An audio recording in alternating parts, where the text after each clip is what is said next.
নমস্কার বন্ধুরা, আজকে নতুন একটি ভিডিও নিয়ে এসেছি।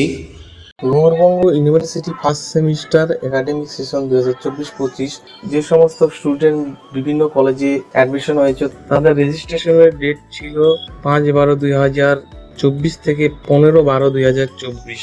গৌরবঙ্গ ইউনিভার্সিটি নতুন একটি নোটিশ জারি করেছে গত 13/12/2024। ফার্স্ট রাউন্ডে যারা রেজিস্ট্রেশন ফর্ম ফিল আপ করতে পারেনি তাদের জন্য second phase online registration form fill up এর নতুন ডেট দিয়েছে 20/12/2024 থেকে 30/12/2024 পর্যন্ত অনলাইন ফর্ম ফিল আপ চলবে। যেসব ছাত্রছাত্রীরা এখনো রেজিস্ট্রেশন ফর্ম ফিল আপ করনি তারা 20 থেকে 30 তারিখের মধ্যে তোমাদের ফর্ম ফিল আপ অবশ্যই করে নিবে। বর্তমানে registration site registration has been close দেখাচ্ছে। 20/12/2024 থেকে 30/12/2024 পর্যন্ত পুনরায় রেজিস্ট্রেশন পোর্টালটি ওপেন হবে।